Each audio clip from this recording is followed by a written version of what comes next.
How difficult is it to bring an aircraft carrier into port? Find out next as the USS Kitty Hawk pulls into the Philadelphia Navy Yard. And be watching later tonight for Sherlock Holmes at 11.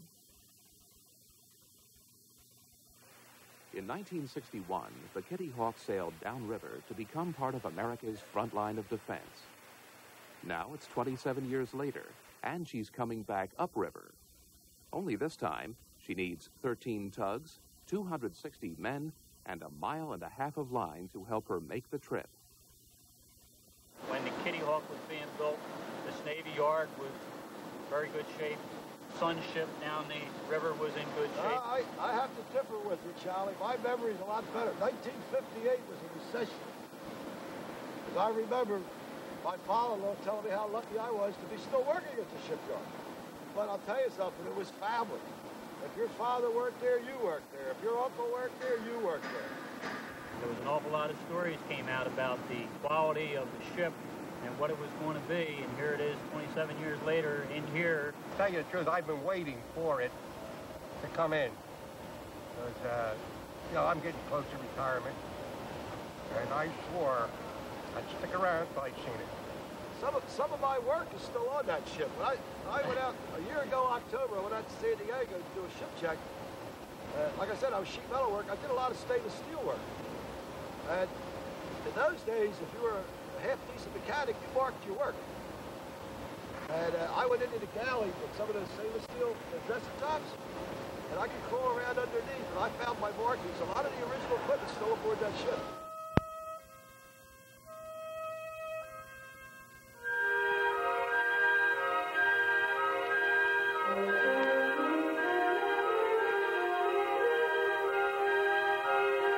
Out there in the water, smaller ships catch the waves.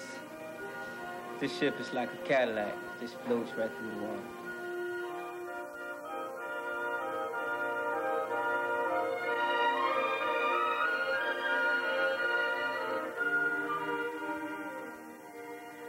We totally gut the ship, strip her down to bare metal, take all major components out, all four main engines. She's virtually gutted. She'll be in dry dock for about 1.5 years, and then she'll come out and we'll put her into wet berth, which will actually be floating in the water. Her systems will start coming back up to speed. We'll be testing them, be putting the rest of the ship back together, and then she will leave in February '91.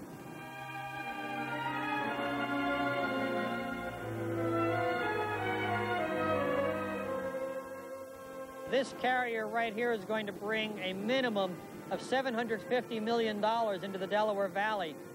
And a local economic group did a study about 5 years ago, and their estimate was that for every dollar spent here at the Naval Shipyard, it rolls over 5 times out there in the community and supports a minimum of 1.5 jobs out in the private sector. I flew F-4s and F-14s off the deck of Kitty Hawk for many years and commanded a fighter squadron from Kitty Hawk. Captain F. Lee Tillotson. I'm the commanding officer of the Kitty Hawk. The Navy policy is that the captains of aircraft carriers are naval aviators. And I like to look back on it that when I was a young aviator launching off of the catapult on a black rainy night when you couldn't see the bow, and I knew I could look up at the bridge and that guy had done it 1,000 times. And I knew that for some reason he knew he was going to have a good weather when I came back to land, and it must be okay. The crew of an aircraft carrier is normally over 5,200 people. That consists of over 2,000 that are directly connected with the air wing, which is made up of 9 squadrons. The rest, the other 3,000, are involved with running the ship. Those 3,000 are like you could almost equate them to a small town. And they're providing all the support services that a small town must have. In addition to that, they must be able to drive this ship at 30 knots and launch aircraft while they're doing it. We're doing that with young people. The average age out there on the flight deck is 20 years or younger, which I am always impressed with. Our own crew is being demanned from about 3,000 down to around 1,800 people. those 1,800 will focus on the types of jobs that a carrier has in overhaul: electricians, pipe fitters, welders, along with the service for the crew, security. And we're trying to hold together a core of experience, so when the ship goes back out to sea again, we'll have some people that we can build the type of organization that has been so successful over the last 25 years. Stephen McAllister. Hey, Stephen, you know your hose is lying in the water. Good chance you can slip here. The catapults on this ship have the capability of sending at least 30 tons of aircraft off the end of the ship at approximately 150 miles an hour, and that's just under 300 feet. My name's Petty Officer Berger, aviation bosun's mate, second class. I'm assigned to the bow catapults of the Kitty Hawk. I've never been launched off of a catapult myself, but I've talked to a couple of the guys that have been, that either have left the ship for some reason or another. And well, they say it's just a tremendous amount of acceleration. It's like nothing they've ever experienced before. To be up next to a catapult while it's launching itself, sort of a bouillabaisse of sound and vibration, mostly. Especially when we get one of the more powerful jets turning up to full power. And if it's equipped with an afterburner, going into an afterburner is an experience that is just indescribable if you're close to the jet. Curtis Bay. Have that find out the location of the big shot. Roger, stand by. Yeah, okay, we're going to single up there.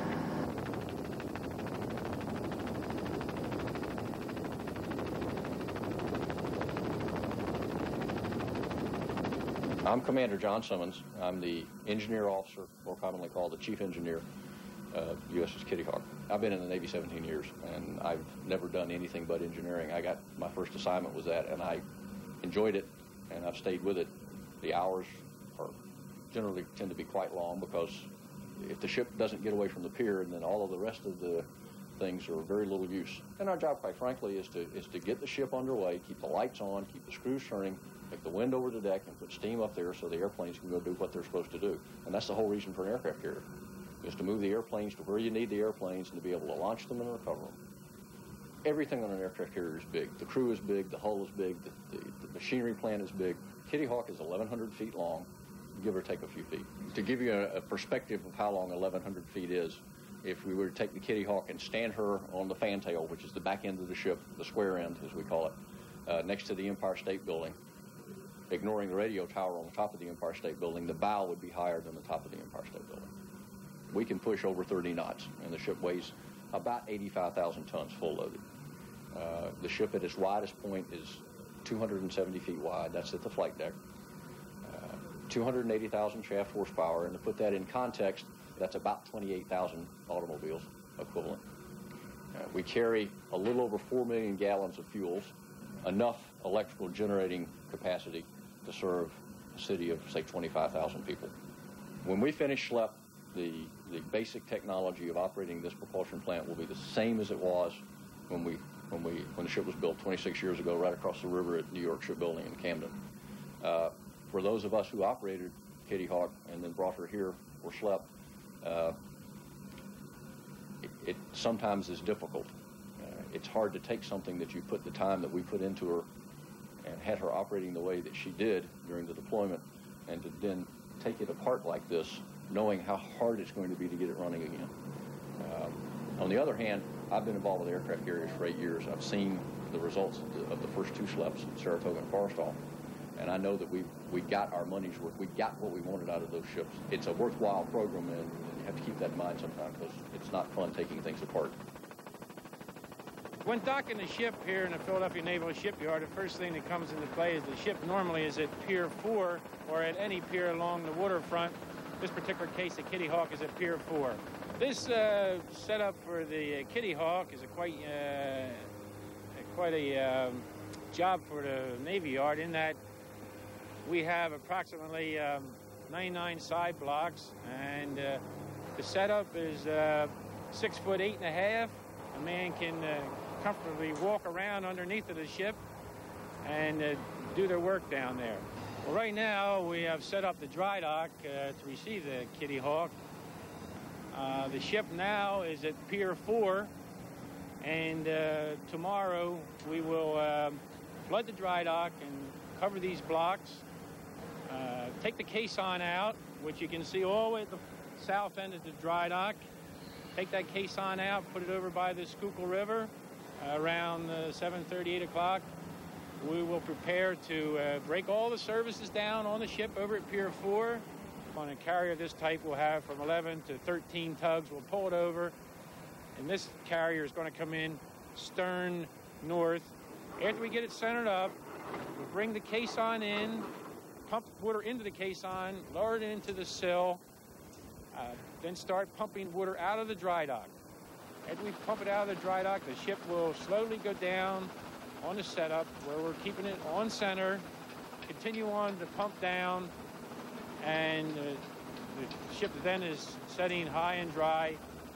After that, we get down and check out the setup to see what kind of a job we've done. My name is Fred Butterfield. I'm a lieutenant in the United States Navy. I'm the docking officer here at the Philadelphia Naval Shipyard. When the ship was originally constructed, surveyors and shipwrights took exact measurements at all the points where they knew the blocks would be fit eventually.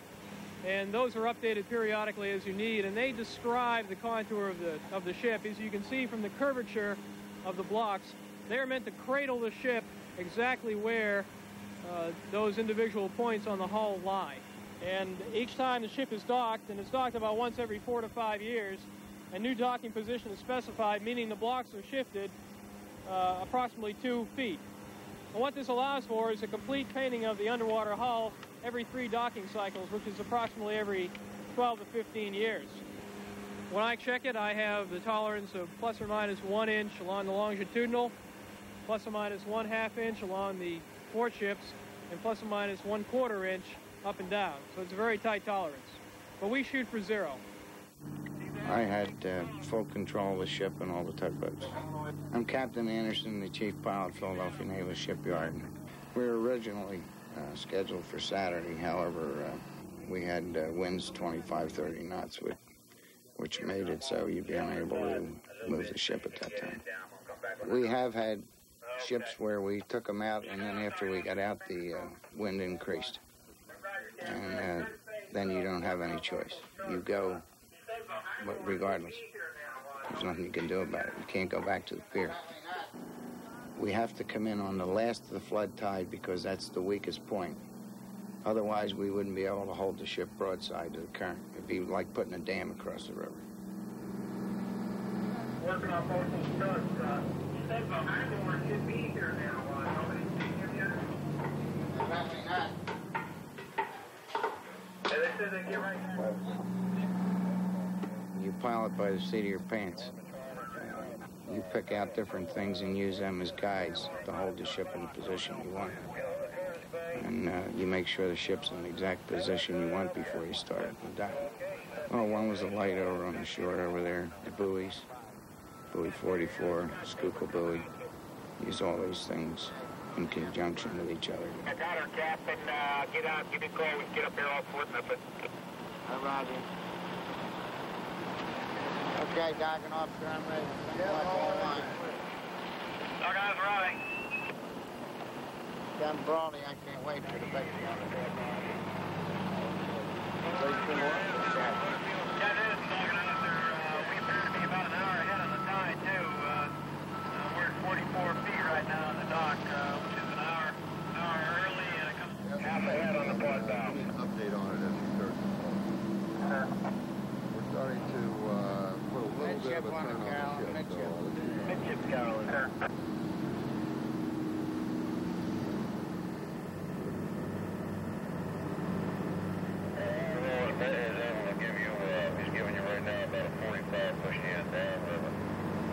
The ship is now moving downriver. We have many tugs along the port side because it is a flood tide, meaning the water is coming upriver or east on the Delaware River, so we're pushing the ship down against that tide. Easy on the port bow. It's going to go to 4 west when you take it away. Easy on the port bow. Looks like you can start bringing it around now. Back to port quarter. Half ahead on the port bow. Half ahead on the port bow.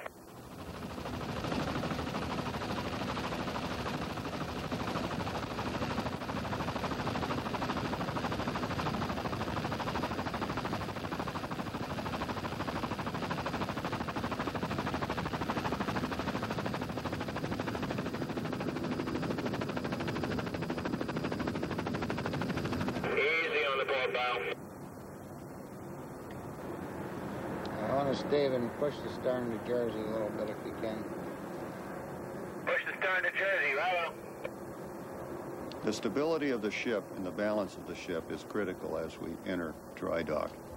We have computed the tides, the draft, and the trim, and we hope that all those conditions will remain constant from the time that we've computed them until we settle onto the docks and start to pump down the dry dock.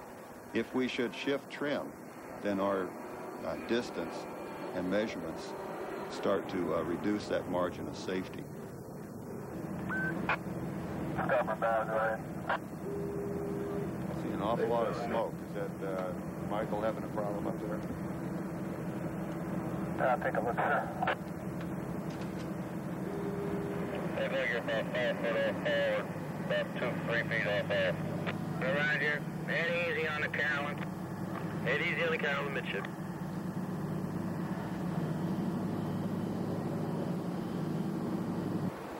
Downriver on the east wall? It'll be downriver on the east wall, the stern right now. Okay, easy, big boy, easy. Easy on the big boy. Easy on the big boy. Stop the big boy, stop. 75, boy, stop.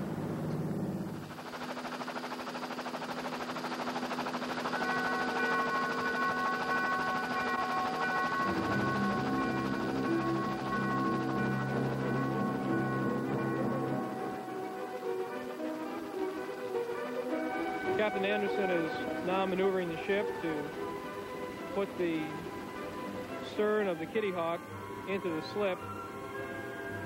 There's a barge there on the port side of the ship that must be moved out of the way in order to allow for the ship to come in the dry dock.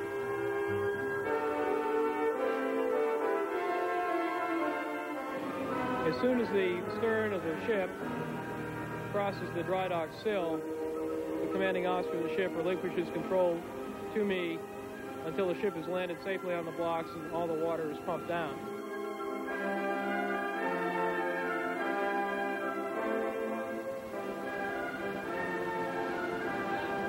How we lining up? How we lining up, Captain Rose? How's she look? The stern looks good. Once you get it straightened out, the stern looks like it'll be downriver on the east wall. It'll be downriver on the east wall, the stern right now. Okay, easy, big boy, easy. Easy on the big boy.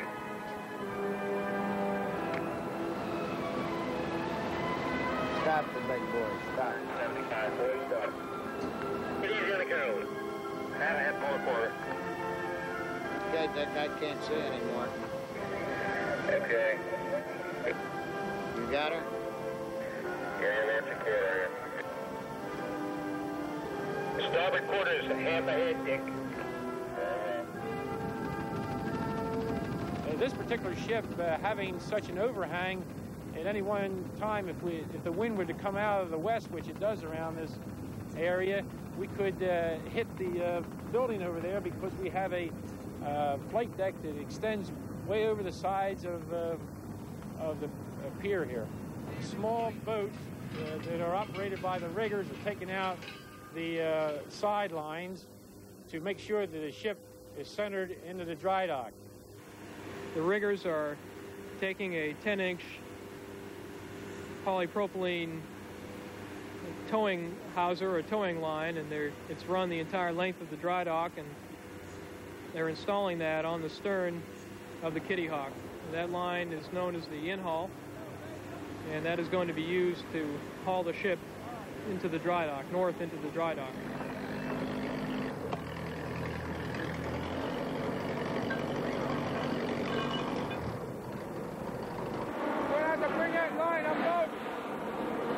We dare not let the ship stop because we need the leverage of these sidelines to keep the ship on center. If the ship were to stop coming in, it would then drift to one side and we would stand a chance of hitting the side of the dock. That's some slack.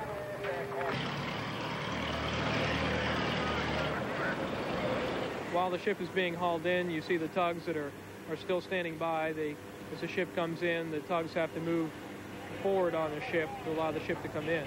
The dry dock is not wide enough for the tugs and the Kitty Hawk to be here at the same time. There's only between 10 and 12 feet clearance between the side of the ship and the walls of the dry dock. We still have 2 or 3 tugs on the south end keeping the bow of the ship on center while the riggers keep the stern on center and the headline pulling the ship in. The riggers, the line handlers, have complete control of the ship, and they are walking the ship down to its location, proper location in the dry dock. We're still taking up on the headline to ease the ship into place, being very careful, of course, to keep the speed at a minimum so as not to exceed where our landing point will be toward the north end of the dock.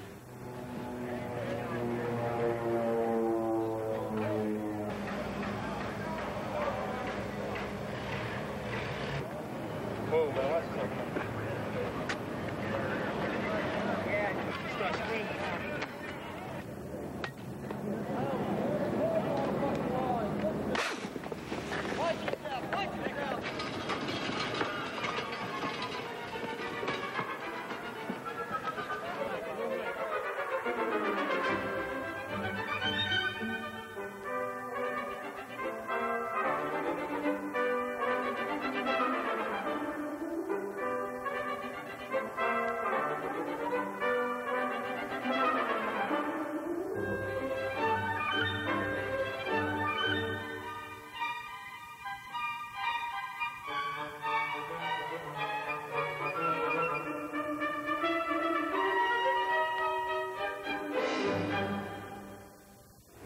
At this point, the tugs and another pilot are taking the capstan from where it is moored on the quay wall, bringing it back into the slip. As I see the caisson coming around into the sill, we will then have the riggers secure the caisson in the sill, and at that time we'll pump the caisson with water, sinking in the sill area, so we're now ready to pump the dry dock out. And after the ship gets into the dry dock, we will come over here to these sight edges and we'll sight the ship with the target on the other side of the dry dock, and that will be the overall stern, which will center the ship into the dry dock. The shipwrights are very carefully looking through their measuring devices to see if they stop seeing a movement on the bow or the stern. Once they no longer see any movement, that means that the ship is down.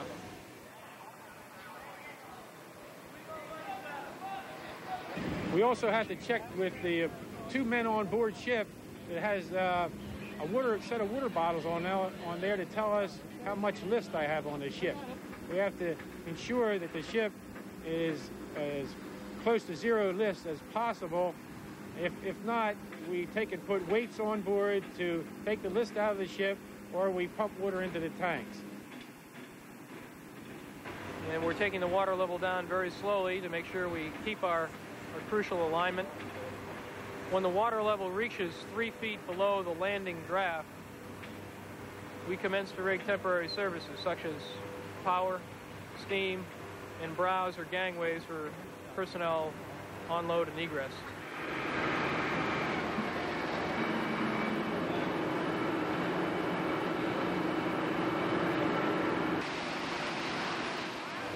Quite a bit of the hull is exposed now, as you can see.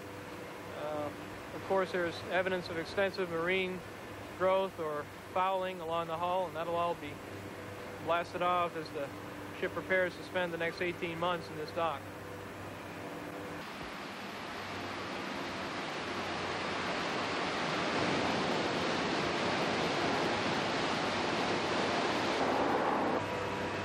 We're down to about a foot in the dry dock right now.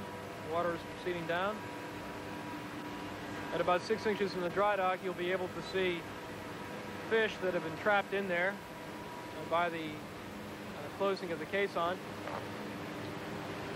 We have a team of laborers who go down there and they catch the fish, put them in plastic water-filled buckets and take them up and dump them back in the river so as to preserve as many of them as we can.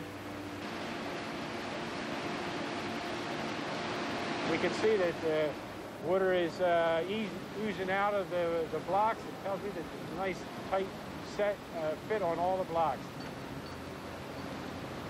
The docking officer and I have now determined the job is now completed, and at this time we will suspend from the docking evolution.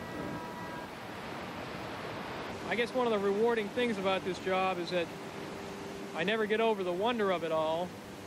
You take an 80,000-ton ship and you bring it in and lay it down on set it down very carefully on the blocks, and it's sitting at 0 degrees list and virtually no longitudinal or thwart shift movement.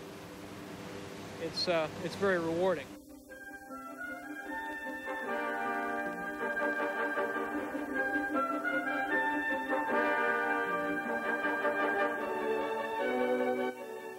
Next, it's the dark comedy of Richard Greenberg's Life Underwater, coming up in just a few moments.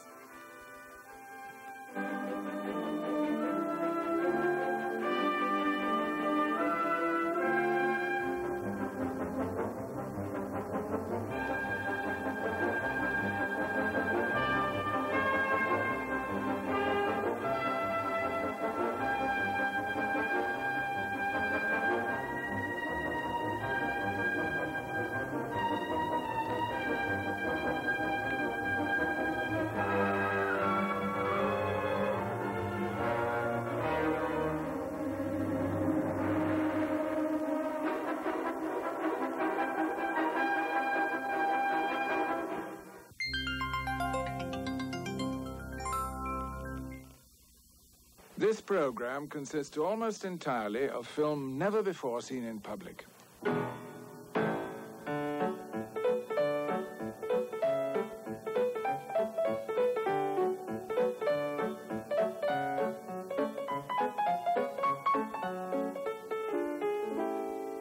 The Unknown Chaplain, Friday night at 9 on TV 12.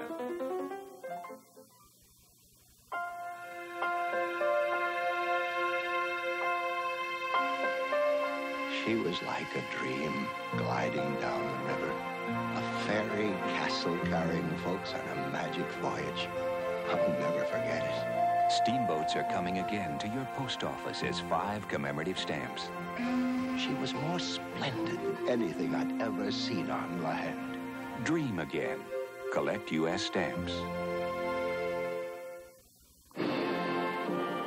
Saturday night, a tale of conflict and betrayal in deep space.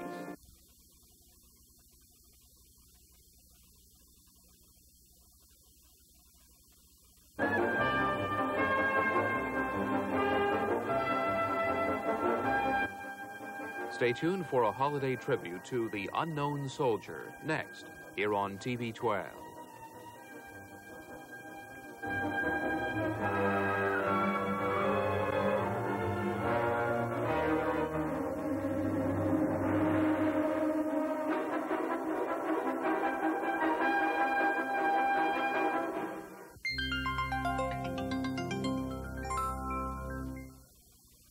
Penn Mutual Life Insurance Company is pleased to help bring you this program on TV 12. Penn Mutual has been providing insurance and financial products for more than 140 years. Penn Mutual, committed to excellence, committed to TV 12. Myths, rituals, demons, and heroes. Why we are, who we are, and what may become of us. Journey into the realm of enlightenment through the inside of two fascinating minds. Seek out the answers to the eternal questions of man. The Power of Myth, with Joseph Campbell and Bill Moyers, a special programming event every night at 10, beginning Monday, here on TV 12. On the next Infinite Voyage, new discoveries reveal greater genetic similarities between humans and other forms of life than ever imagined. And a study of identical twins suggests that many facets of personality are shaped by our genes. Journey through the intricate maze of DNA in The Geometry of Life on the next Infinite Voyage. Wednesday at 8 on TV 12. The purpose of our series is... This week, join a young Bob Vila as he hosts the very first episode of This Old House. This is all we've got, and it's, Oh, Bob. needs a little decorating. Oh, this is a disaster here. No good. Travel back in time to '79 for the first episode of the first series of This Old House. Saturday at 6 on TV 12. Next on Nova. Most of us